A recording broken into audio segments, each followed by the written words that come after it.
We're now live. You can proceed. Thank you so much for joining us today. Before we get started, we'd like to begin with a brief message from Gilbert Martinez from our communications team for our Spanish-speaking viewers. Gilbert? Buenas noches y bienvenidos a la sesión informativa organizada por la supervisora Hopkins y la doctora Mase. Esta sesión informativa se está transmitiendo en vivo por nuestro canal de YouTube con interpretación al español.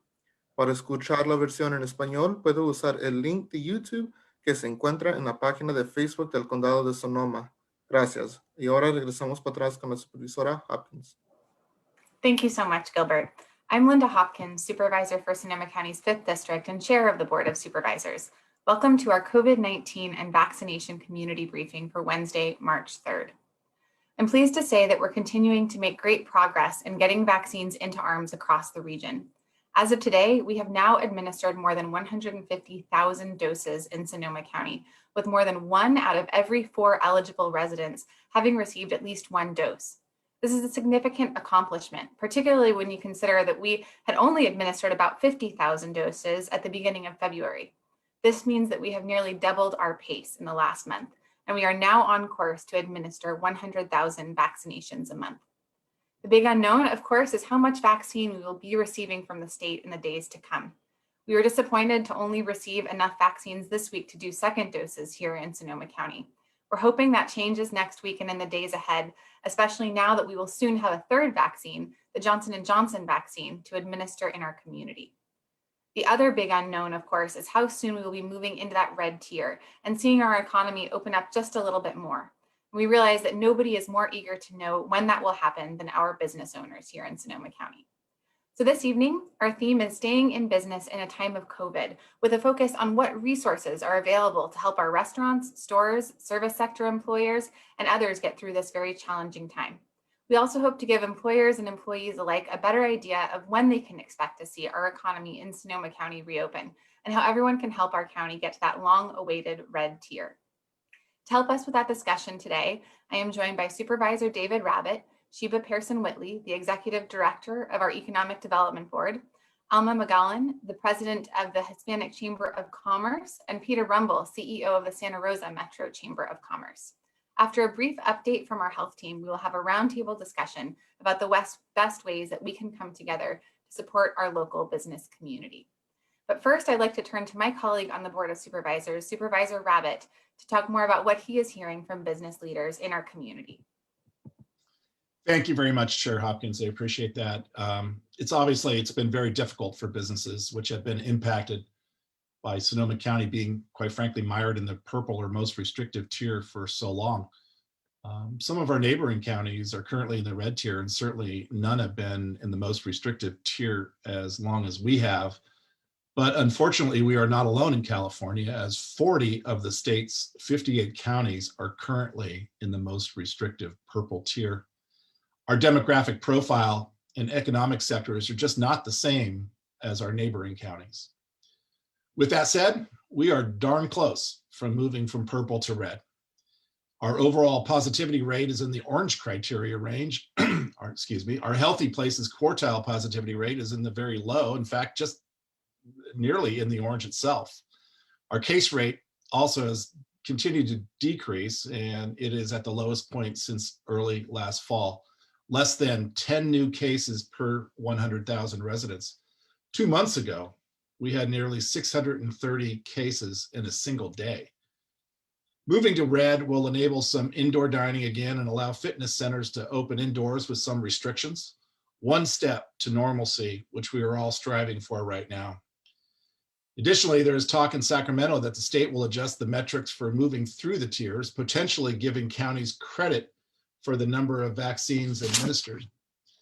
That would be very beneficial for Sonoma County, as we have been leading consistently among comparable sized counties in getting vaccine shots in arms. So whether through the existing structure or through the anticipated adjustment at the state, we are optimistic we will be in the red tier or its equivalent very soon. While we are looking good, we should also recognize that the national numbers are trending in a slightly different direction. All the more reason to maintain the safety measures we have all come to know, the masking, social distancing, sanitizing, and hand washing, and limiting your exposure to the extent that you are able. testing remains an important component on the path to reopening as well. And while we acknowledge that people are understandably focused on vaccines, testing is also important to beat back the coronavirus once and for all.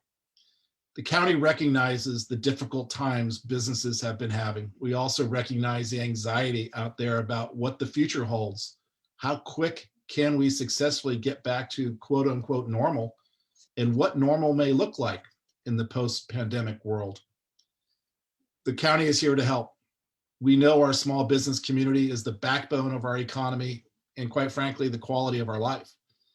I look forward to hearing from our panel on this as well today.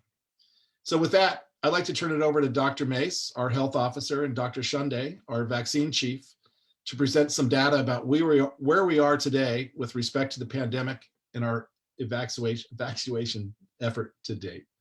Dr. Mase. Great, thank you so much, Supervisor Rabbitt, Chairwoman Hopkins.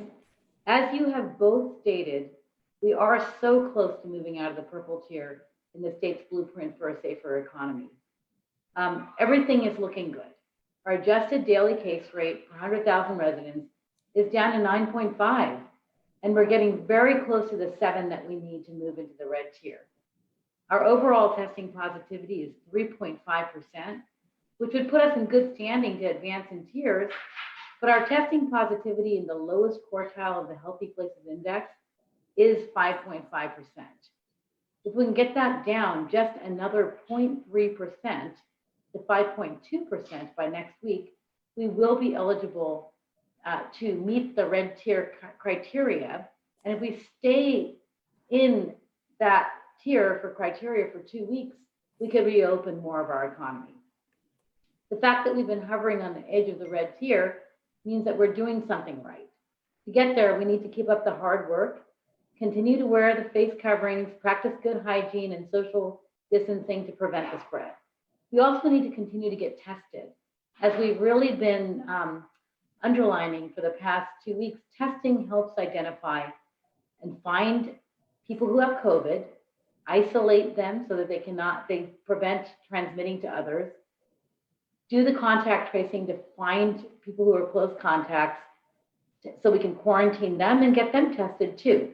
And this will prevent further transmission of COVID in our community and decrease the number of cases. It also helps us to look and see if there are any variants of the virus spreading in our community. Our testing just this week found one case of what is known as the UK variant in one of the samples provided to the state lab. This is not a surprise to us, as it was only a matter of time before one of our specimens from Sonoma County tested positive for one of the variants. It also suggests that there probably has been some transmission of these variants in our community. It just emphasizes how imperative it is that we continue to practice mitigation measures. We don't want to undo all the progress that we've made in reducing the spread of COVID over the past year. So good news overall. I think we're headed in the right direction.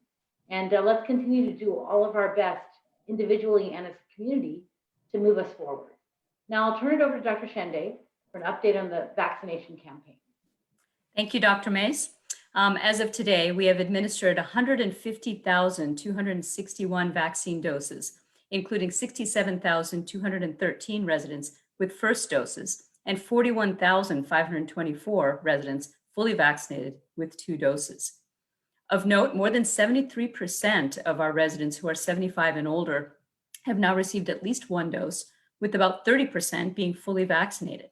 Meanwhile, 57% of our 70 to 74-year-old population has also received at least 1 dose. This is good news because these represent our most vulnerable residents. And we had made particular effort to try and get them vaccinated. And it's good to see that those efforts are paying off, and that is keeping them healthier and leading to decreased morbidity and mortality. Although we're proud of the progress the county has made within a short period of time, the county's role in coordinating vaccine distribution will significantly change beginning next week on Monday, March 7th, when Blue Shield takes over as the state's third-party administrator. We're preparing for that transition. As we've said before, it's not going to be a sudden change, but rather they have told us that gradually over the next 3 weeks, it will transition such that The third-party administrator, who is Blue Shield, will slowly be taking over. What's encouraging is that Blue Shield has informed us that they would like to retain the current structure of vaccine clinics that the county has worked so hard to put into place. Blue Shield's contract with the state emphasizes rapid delivery of vaccine with incentives to ensure that they are distributed within the state's equity framework. We're encouraged with that because all along our priority has been to see vaccines distributed in an equitable, as much equitable fashion as possible. And this means getting vaccines to those who are most in need and those most disproportionately impacted by COVID. One of the biggest changes we'll see is the MyTurn appointment system. All contractors will be required to use MyTurn in order to receive vaccines, and people will use the system to schedule a vaccine appointment. The state will have a call-in center for those who do not have computer access or who need registration help. The county will continue to play a role in that as well. We are actively working on creating support systems to help, because we know that this transition is going to be a little bit rocky at first. The other major development of the week is the rollout of the Johnson & Johnson vaccine after the FDA approved it this past weekend for emergency use.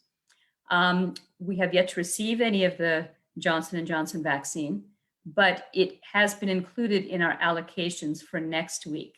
That shipment for next week will arrive on Monday.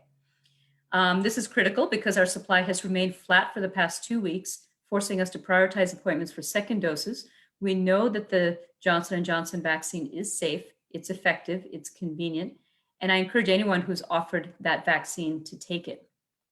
One question that I know comes up on this day is what our allocations are for the coming week. We just received them about an hour ago, and unfortunately, they are again pretty flat. Our total doses are about 7,700, and there's a little bit less of both Moderna as well as Pfizer, but again, we do have some Johnson & Johnson vaccine. With that, I will turn it back to Supervisor Hopkins. Thank you so much, Dr. Shende. And I believe that we are actually going to kick it off with Sheba Pearson-Whitley, our Director of the Economic Development Board, sharing a little bit about the resources that are available to our local businesses. And then we're going to launch into a broader conversation with some of our panelists. Sheba, would you mind providing that update for everyone? Absolutely. Thank you so much, Supervisor Hopkins. Happy to be here. I'm going to do a brief screen share just so that people have an opportunity to take a look at some of the resources that are available. Everything that I'm going to be sharing with you is up on our website. I would encourage any small business or entrepreneurs who are trying to find resources related to COVID-19 to please call us or email us. We are working full time. I've included the contact information for our department, as well as the names and contact information for the program managers who've been assisting businesses with technical assistance, helping people access grant programs, walking them through everything from best management practices to how to access capital and deal with all the impacts related to COVID-19. So again, all of that information is on the website. I would encourage you, of course, if you have any questions, please don't hesitate to reach out. We've been able to assist over 1,000 businesses, specifically just for COVID. So we're certainly, here, want to be a resource and are available to help and support. Also on the site is SoCo Launch. This is a portal dedicated specifically to COVID resources. So there's industry specific resources that are available by industry type. That information is available for the employers as well as the employees, so that if an employee has been impacted somehow by COVID-19, there's information there as well. All the information from the state's reopening plan is linked directly to that site. We have information from our partners at the Department of Health on our site as well about guidance on testing and also about workplace exposure, because we know there have been questions around what do I do if I've had some sort of exposure to COVID-19 as a small business employer. We do also have information on the site about financial resources, information about the phase reopening, all the tiers, what is and is not allowed to happen in those respective tiers. So a tremendous amount of information on there as well. We do actually have a recovery plan that we've done. So this was in collaboration with over 500 community partners. This included chambers, membership organizations, trade associations, nonprofit, representatives from labor, representatives from workforce, some of our community-based organizations.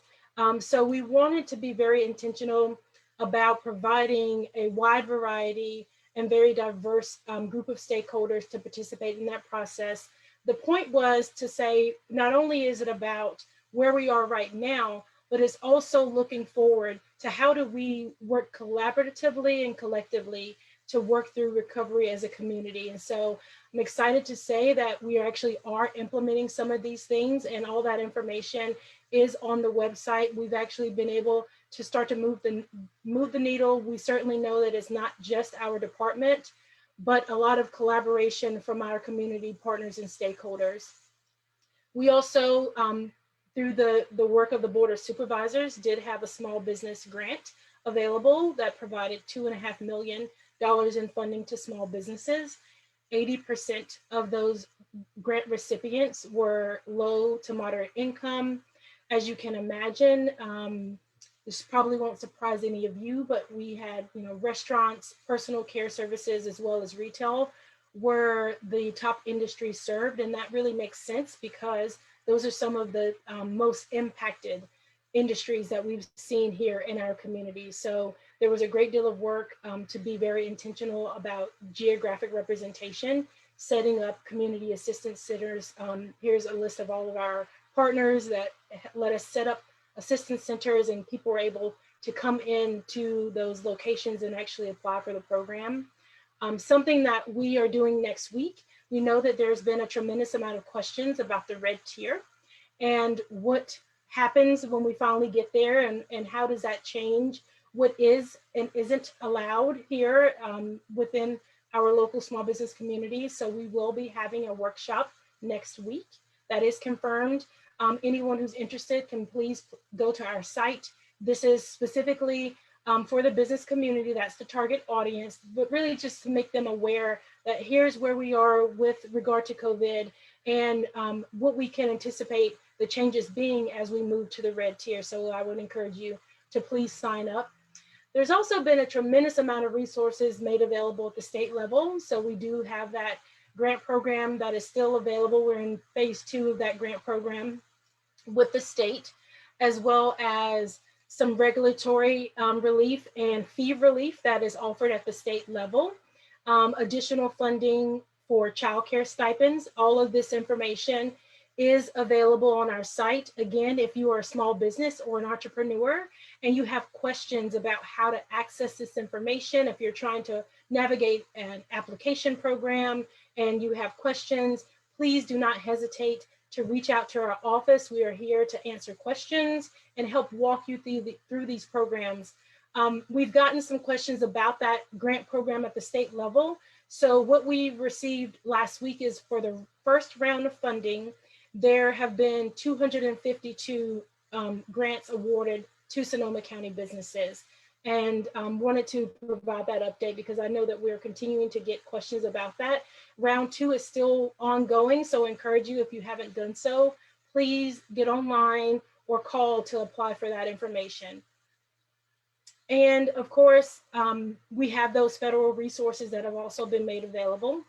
So the Paycheck Protection Program is still available. So again, if you have not applied, please do so.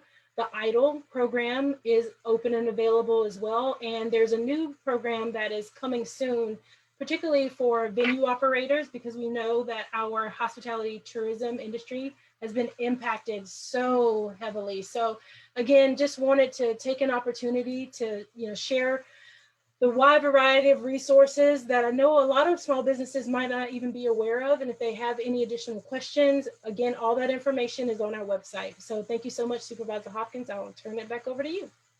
Thank you so much, Sheba, for that discussion on resources, and really appreciate the work that you've been doing to support our small businesses.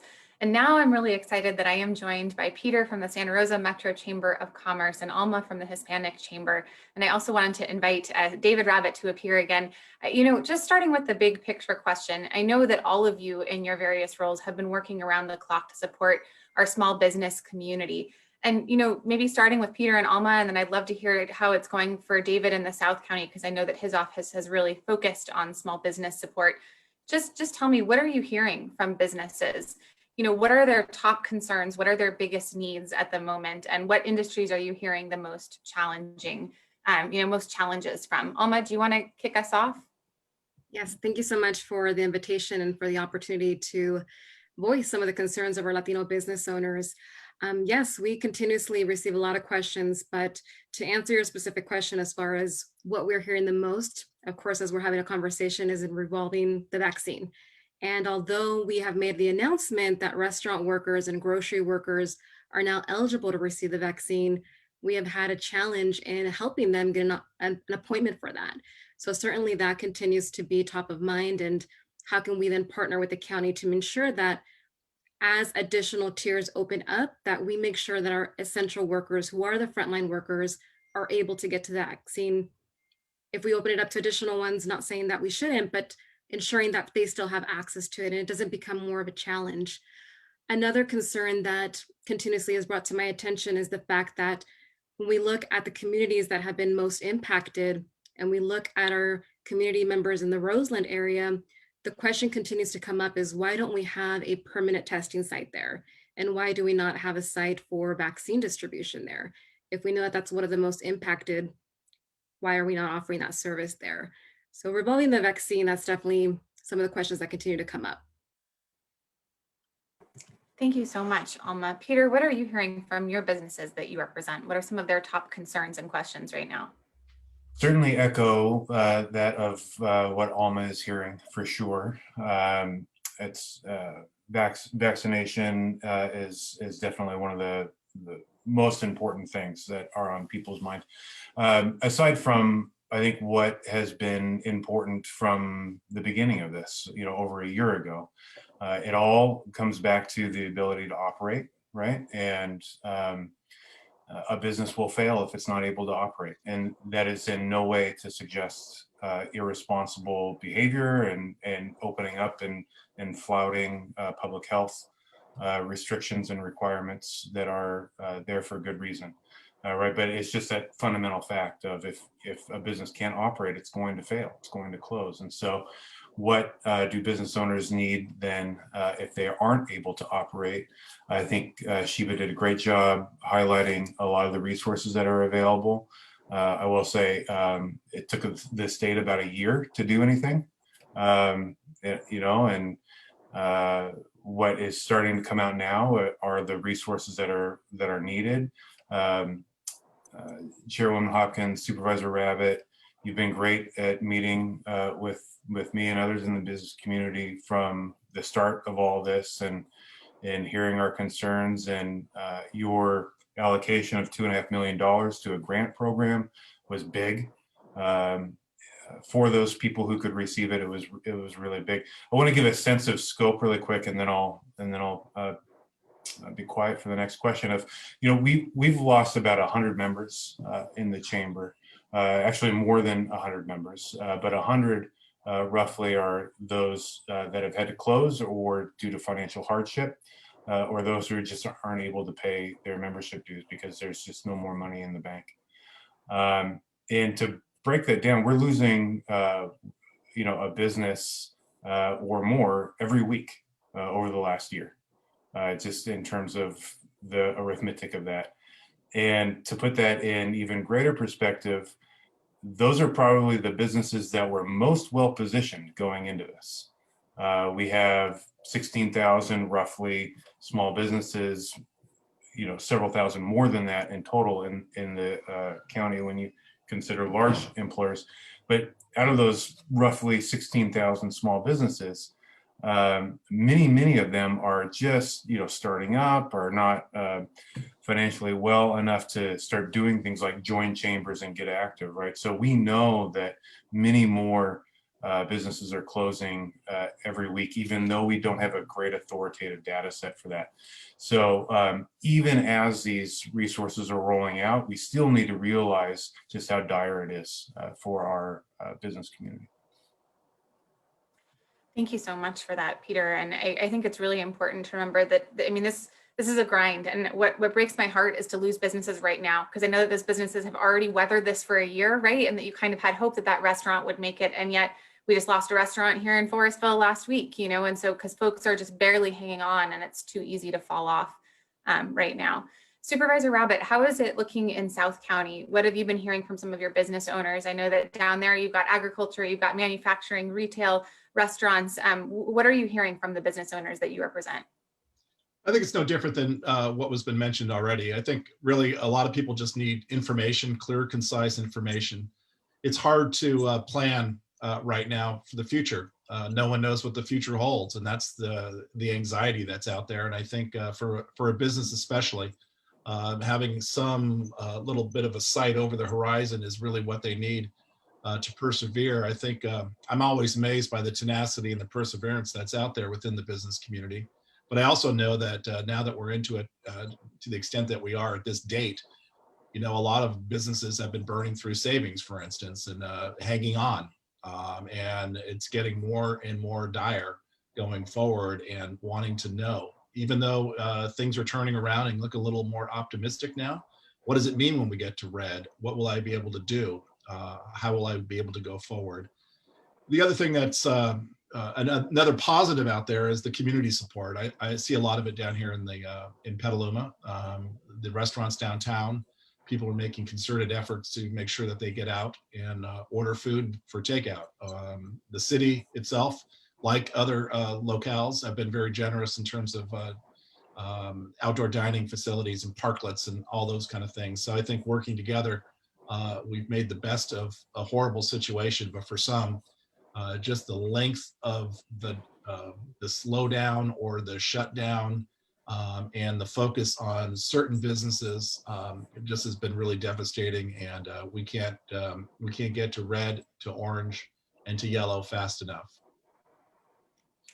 Thank you so much for that, Supervisor Rabbitt. And maybe we can pivot a little bit to talk about, you know, what's actually being helpful for businesses right now. So are there, you know, resources that you're hearing from business owners that are positive or useful? And also, do you have any stories from local businesses who've been able to pivot their business in a way that has enabled them to survive? Because I do think that the ingenuity of our local businesses and the creativity that Supervisor Rabbitt spoke of is really critical. And actually, before I go to our chamber representative, Supervisor Rabbitt, do you want to mention a little bit, because you worked really hard on this, the process underway at the county with respect to looking at fee waivers for some of the businesses that were impacted? That's something that I know you've really pushed on and you've really championed. And if you want to just mention what work is going on.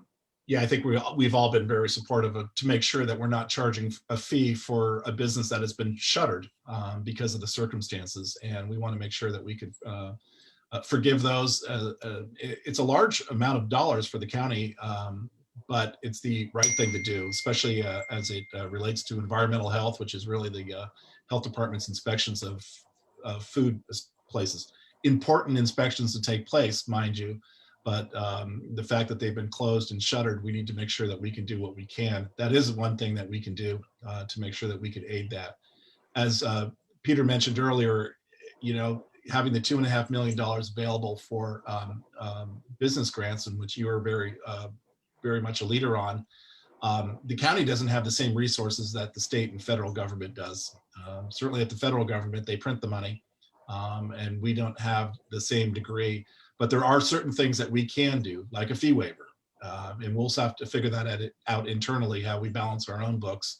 But if that's something that we can do to make sure that a business stays afloat, it's something that we need to do going forward. So I appreciate that. Peter, do you want to share any positive stories or just resources that your members have found useful? Yeah, well, certainly a lot of the resources that were mentioned before, right? So all of the grant programs, so the loan programs have all really made a difference for organizations that have been able to access them. The unfortunate thing is, as Supervisor Rabbitt mentioned, the federal government really didn't go big enough early enough, right? And so a lot of the responsibility for that fell onto the state. And as I mentioned before, the state really didn't do anything for the business community. And so that pressure fell down to the local government. and admittedly unfairly, right? And so the magnitude for which we were able to act locally didn't meet the scale of need. But for those businesses that were able to access it, it was really beneficial.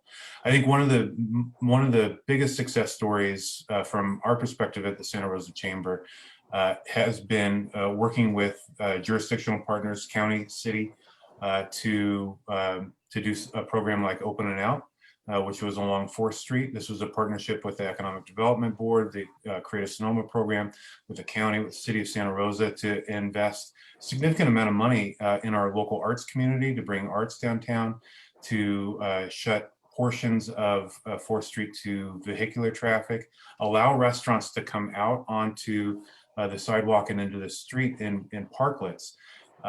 This was a program that for many of the restaurants participating was, by their own testimony, the only thing that saved them this year. They would have been closed, but for this program. And so I think that is a really good example of businesses being willing to adjust, looking for opportunities to adjust, and jurisdictional partners coming together to strip away regulations that were in place to make it possible to take advantage of opportunities. Alma, what about the businesses that you represent? What are you hearing from them in terms of resources and any positive stories you want to share? Yeah, certainly. So we know that the resources are out there, and very appreciative with our partners at the Economic Development Board, who we meet with on a weekly basis to understand all of the updates. And it really has allowed us the opportunity to get the information to our business owners in person, because we know that is the best practice with some of our Latinx business owners. It can be difficult to navigate some of these websites and being able to know exactly where to go. In person has been our best success story, being able to lean on the county for assistance in getting this information into our hands, where we can then have boots on the ground to get it to our business owners. So that is something that we are going to continue to do. As Sheba mentioned, there's a lot of resources in regards to COVID outbreak exposures and what to do and best practices. But another thing that we have been working really diligently is working with our community partners, which has been amazing to see that we not only have a seat at the table alongside with them, but we're collaborating alongside with them, because at the end of the day, we all have a common goal, which is to get through this pandemic. So to be able to work with our nonprofits, whether it's through Líderes del Futuro, who we have partnered with in getting mass distributions out to those underserved communities, to working with Poder de Saber, who gives us a platform to be able to get this information out to not only our business members, but to our community at large. And even organizations such as Raíces Collective, who is doing an amazing job of highlighting the benefits behind the vaccine and giving us an opportunity to include our business owners and showing them the importance that they are a trusted source and that we do need their buy-in to be able to move forward, and what that means to them as a business. So we've talked about, what can our community do to help our small businesses? And we've said it's important for you to do your part, whether it's to follow the best practices that we continue to outline, to understanding the benefits behind the vaccine, to see if it's a good fit for you and how that's going to help us move forward. So I'm very appreciative to all of our community partners, to everybody on this call, because it really has been a team effort. And that is the only way that we're going to be able to continue to move forward. Thank you so much, Alma. I'm going to hand it over, because we only have about 20 minutes left, to Paul for questions. But while he is just signing on and appearing, I want to make a last plea to the members of our community who are not business owners. Now more than ever, it is so critical to support local. So, if you can take a pledge to not click on Amazon, right, for the month of March, and instead to support a local retailer, it really makes a huge difference. And I want you to know that so many of our small businesses have pivoted, and they now have online ordering systems, or even the ones that don't, you can call and say, hey, I need, a birthday present for a 5-year-old, and they will, go out and pull something off the shelf for you. And then they'll have a really COVID safe way of picking that up, where it's right on a table, in a bag, ready and waiting for you. And our restaurants especially, of course, have struggled. So if you do have the capacity to go and pick up some takeout, that's really meaningful to them right now. So the more that we can come together to really focus on our local businesses, the more likely they are to make it through these last few months. And we really want them to make it through the last few months, because the end is in sight, right? The vaccines are on the way, but we've got to help them through these last tough few weeks and months.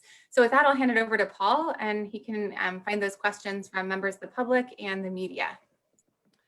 Well, thank you, Chair Hopkins. This is a great conversation. We just want to remind our viewers that you are welcome to submit questions. You could just write them into the Facebook post that you're watching this on, and put it in the bottom, and we will, our staff will forward them to us.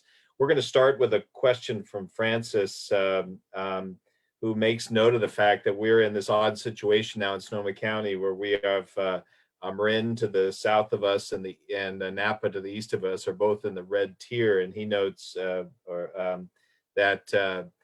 this puts us at some businesses at a competitive disadvantage, and so they're just asking what is the message to them about how soon we might be able to get into the red tier for those businesses. We say we're really close. What does that look like? Can they start preparing maybe for April? What do you think? Dr. Mase, do you want to take that one? Yeah, thank you so much, Paul. This is the crystal ball question that we've sort of been facing all year, and I really appreciate how important this is for our businesses and for everyone really in our community. I am hopeful looking at the trends and the way that we're going. I can't really give a specific timeline, but I think businesses should really start preparing. How are you going to get ready for the red tier? And I also want to underline the importance of contributing to the process. So we have asked that businesses consider with routine surveillance testing for their employees, say every 2 weeks or every 4 weeks. And as we've discussed many times on these briefings, the testing really does help for our reopening. First of all, it helps find people who have COVID to get them, even if they're asymptomatic, to get them isolated and do the contact tracing. But it also really helps our denominator for testing, and that will help with our case adjustment factor to get that adjusted case rate down, as well as our overall testing positivity numbers down. So I think that's the best we can do right now is start preparing. And actually, if we wanted, I know that Peter Rimble has been working on trying to get employers to work on testing to try to address that coefficient issue, which would help us ease into the red tier. Peter, do you want to share any update on your efforts? Yeah, thank you very much. I was going to try to jump in there and piggyback because it's such an important point. Our employers really, really need to find a way to encourage and support their employees in getting tested. And this can be through health insurance programs that you have as an employer. It can be regardless of health insurance coverage as well. There are resources both at the county site as well as the chamber site to access this. We are very much as a business organization looking to partner with the health department to try to help find locations for testing, as well as providing all of the information possible to an employer to, again, support their employees to go get tested. For example, just as an example, let's talk about the chamber as an organization, right? We talk about this at our staff meetings. We provide time to employees who want to go get tested during work hours.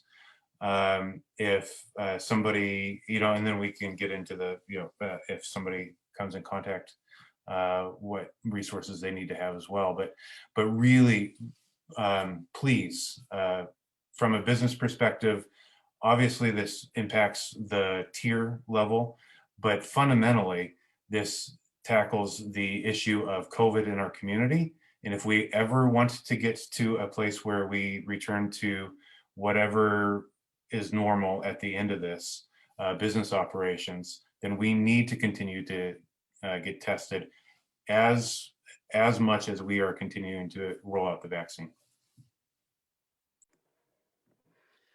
Thank you. That is a important reminder about what we could all be doing to help us get closer to that red tier.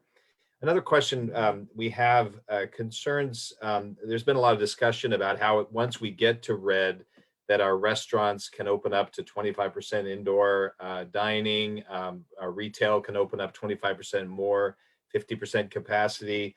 But what about our office-based businesses? So what guidance can we give them about how soon they may be able to get their employees? Not everybody can work in a Zoom environment. Dr. Mase, do you have any guidance on that? I don't know if Adam is with us today, but do you have any thoughts on that? Yeah, I'm not sure that we do have Adam with us because I'm not seeing him here in the panel, but I think that we're getting into the details and that we probably would need to look that up in the state site. Sometimes it's quite vague. I would imagine it would still have a 25% or 50% cap on the number of employees, but it may also be based on social distancing. So Paul, I think we need to get back to that person about the specifics. Yeah, we'll get back. I think it may be more in the, I think in the orange tier, it's recommended to still not be in person. Yeah, I think so. But I think it becomes more of a recommendation as opposed to a, exactly. I don't know if Peter or Alma, you have any thoughts, if you know any suggestions you've heard from your office-based businesses.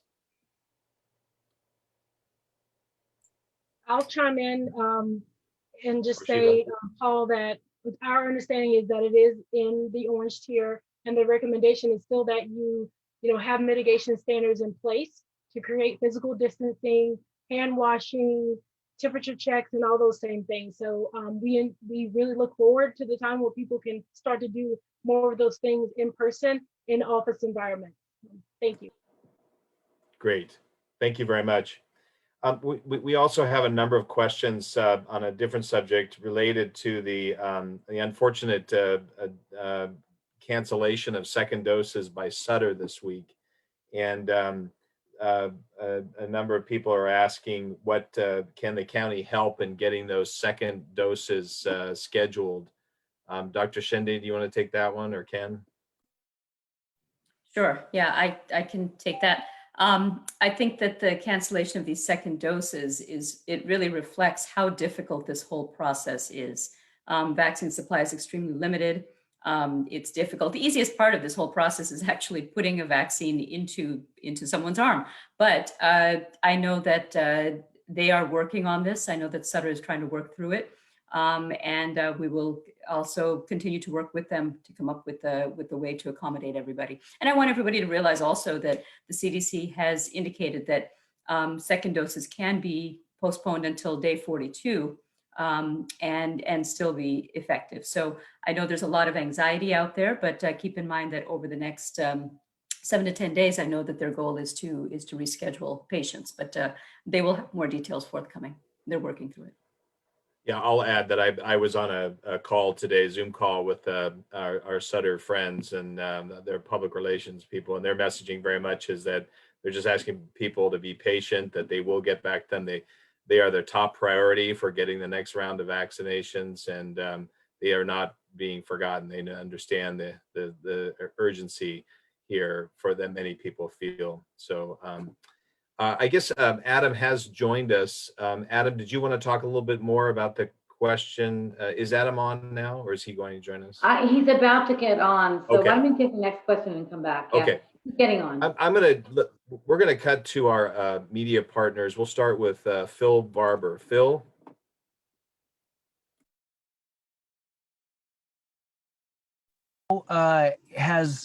Have any of the counties supported clinics or anybody other than Sutter that you know of had to cancel second dose appointments this week?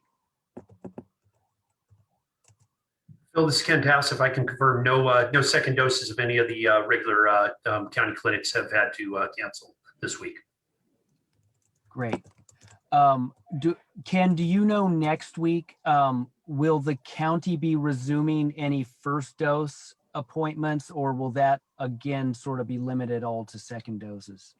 My team is literally this moment working the numbers, and we hope to have more information tomorrow. Great. And then a more general question, perhaps for Dr. Shende or even one of the supervisors. And I feel like it's been kind of a weekly question for me lately, but do you have an understanding of why these supply shortages are continuing as they are? It doesn't seem like it's weather anymore. Does this have to do primarily with the Blue Shield rollout? And if so, in what way is that holding back doses? Yeah, it's a good question, Phil. We really don't have any information, whether it's related to the rollout at all. I think it really has more to do with just limited supply and the wait for supply to increase, for the manufacturing, the production to increase. I don't have any other information. I don't know if any of the supervisors do, but we haven't been given any information as to why. I will only add that it's not for lack of trying, Phil. And I think that from everyone who's been speaking to the state, trying to get that information out of them about the consequences. And quite frankly, I know that I was not alone in being worried about the interim period of time between that first wave and second wave and so on and so forth, and what that would mean for vaccine deliveries. I mean, I guess the one good thing to your question, I mean, we got 1,700 doses for the first time of Johnson & Johnson. So there will be a first and only dose for 1,700 individuals out there, as yet to be determined by Dr. Shende and her staff going forward. But today's delivery was the first through the Blue Shield third-party administrator, flat overall, which we had hoped we were going to increase and now we obviously need to calculate the number of second doses required going forward and see what we can do for this next week. But I do think I salute staff for making the difficult decision last week to stop the first doses and only go to the second doses so that we didn't have to cancel going forward. So another week of difficult decisions lies ahead, I'm sure.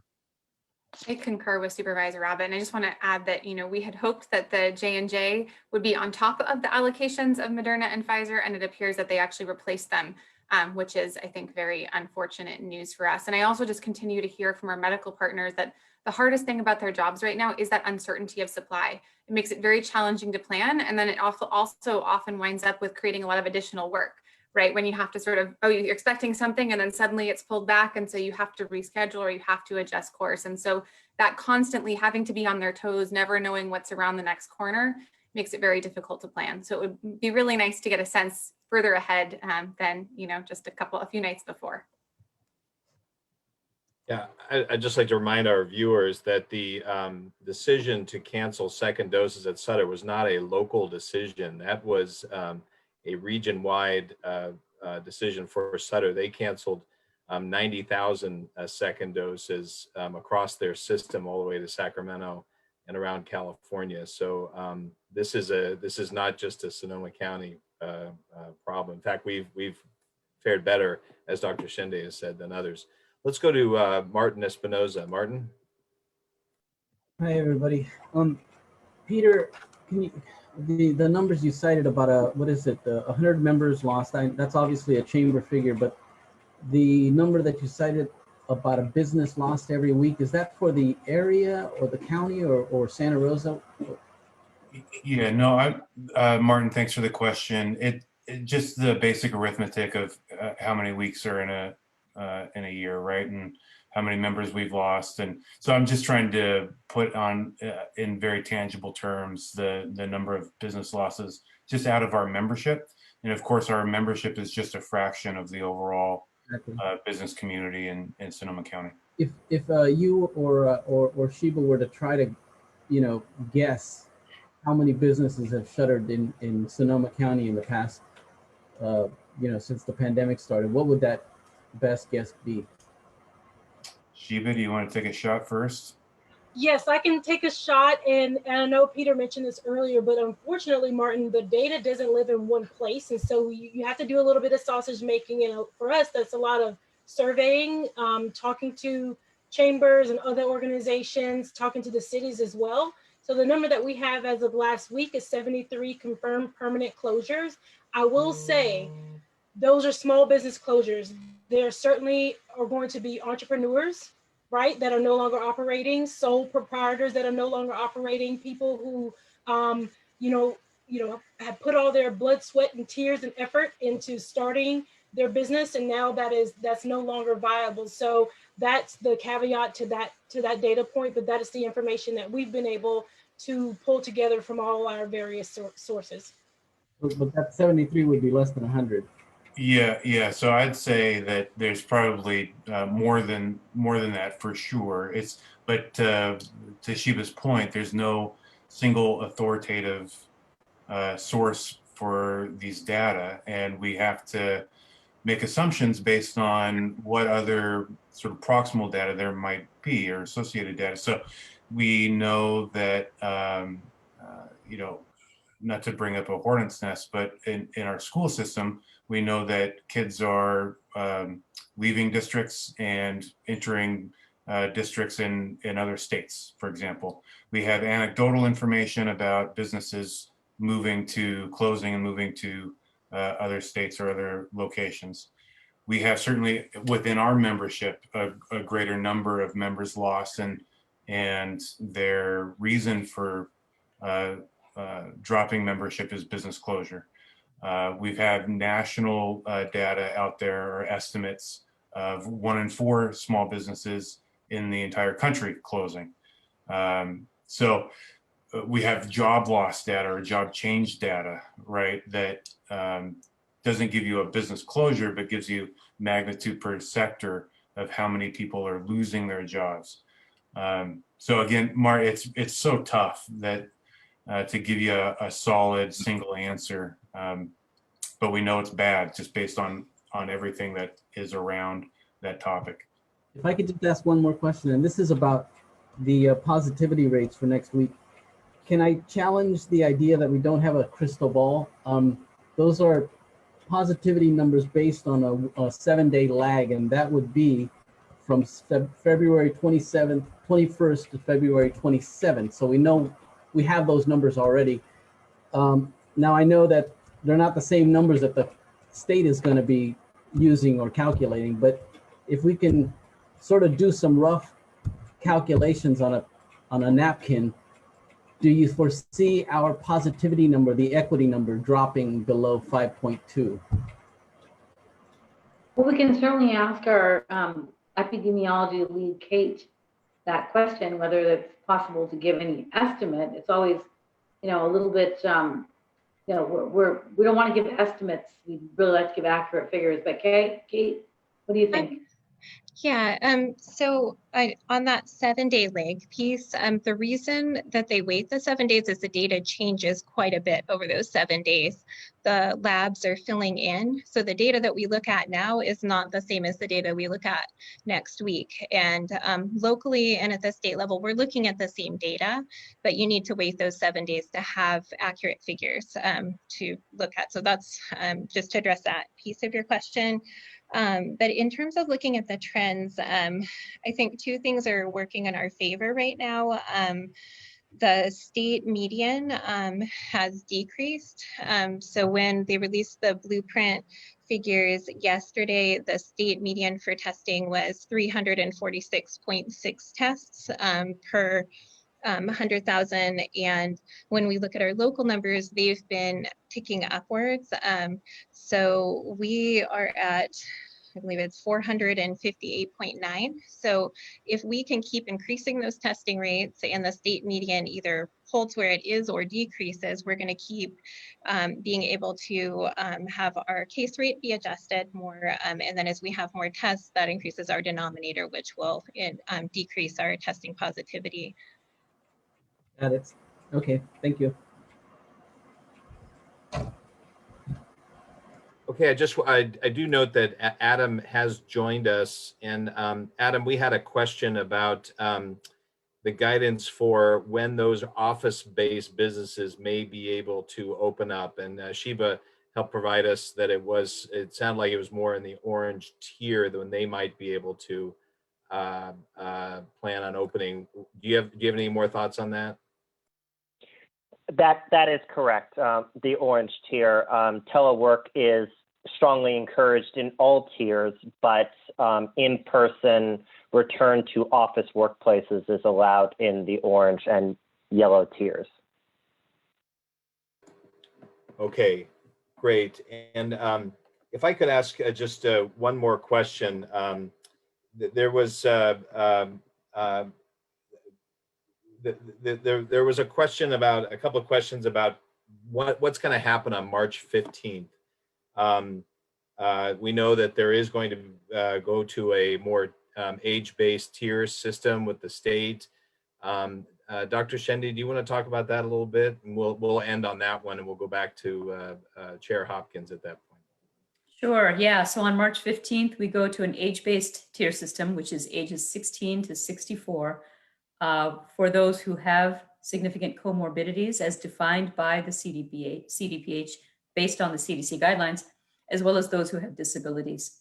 We're waiting for further definition from the CDPH on exactly what groups are included in those tiers, but it will be age-based. We don't know at this point how they are going to further differentiate beyond the comorbidities or disabilities. There are a lot of questions coming up, but yes, as of March 15th, there will be a change from the current phases and tiers to an age-based system.